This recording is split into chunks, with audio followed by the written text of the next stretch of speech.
है कोई पवित्र पत्थर है। যেখানে শেষ হয়েছে কান্তারা সেখান থেকেই কি শুরু হচ্ছে এক নতুন মহাবিশ্ব? রহস্য, ঐতিহ্য আর লোককাহিনীর গাথা কান্তারা কি এবার রূপ নিতে চলেছে একটি মাল্টিভার্সে? हमारे पूर्वज यहीं पर थे। वो एक बड़ी दंत कथा है। চলুন খুঁজে দেখি ঋষভ শেট্টির গড়া এই জগতের গভীরে।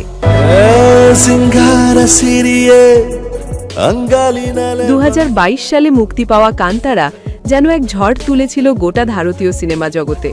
মাত্র 16 কোটি রুপির বাজেটে নির্মিত এই সিনেমা বিশ্বজুড়ে আয় করেছিল 350 কোটিরও বেশি।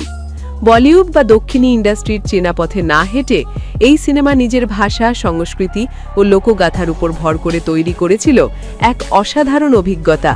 সেখানে ছিল ভগবান বন্ধুর শক্তি, মানুষের লোভ আর প্রকৃতির প্রতিশোধ। সব মিলিয়ে এক অনন্য গল্প। ঋষভ শেট্টি এখন ব্যস্ত নতুন প্রজেক্টে কান্তারা চ্যাপ্টার 1-এ। এই গল্পটি কান্তারার আগের সময়ের, অর্থাৎ একটি প্রিকুয়েল। প্রথম সিনেমার পর থেকেই দর্শকরা এই দুনিয়ার ইতিহাস জানতে আগ্রহী হয়ে উঠেছিল, আর এবার সেই আগ্রহকে পুঁজি করেই তৈরি হচ্ছে নতুন অধ্যায়। ভক্তরা প্রশ্ন তুলছেন, এই কি তবে শুরু এক নতুন সিনেমাটিক ইউনিভার্সের? এক সাম্প্রতিক সাক্ষাৎকারে যখন শেট্টিকে জিজ্ঞেস করা হয় এই কাহিনী কি কোনো বড় ইউনিভার্সের অংশ, তিনি সরাসরি উত্তর না দিয়ে বললেন, কান্তারার জগৎ অনেকটা গভীর কূপের মতো, এখনও অনেক কিছু অনাবিষ্কৃত রয়ে গেছে। এই এক বাক্যেই রীতিমতো আলোড়ন উঠেছে অনুরাগী মহলে। সোশ্যাল মিডিয়ায় ছড়িয়ে পড়েছে নানা ভক্ততত্ত্ব, কেউ বলছে মাল্টিভার্স, কেউ বলছে ঐতিহাসিক কাহিনীর চক্র।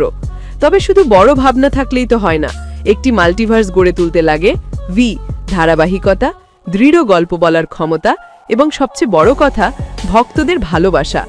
কান্তারা চ্যাপ্টার 1 যদি সেই জাদুটা আবার ফিরিয়ে আনতে পারে, তবে নিশ্চিতভাবে আমরা এক নতুন কান্তারা ইউনিভার্সের দোরগোড়ায় দাঁড়িয়ে। তো আপনার কি মত? কান্তারার এই রহস্যময় জগৎ কি বড় হতে চলেছে? আপনি কি দেখতে চান আরো কাহিনী, আরো দেবতা, আরো ইতিহাস? কমেন্টে জানিয়ে দিন আপনার তত্ত্ব বা প্রত্যাশা। আর ভিডিও ভালো লাগলে লাইক, শেয়ার আর সাবস্ক্রাইব করতে ভুলবেন না।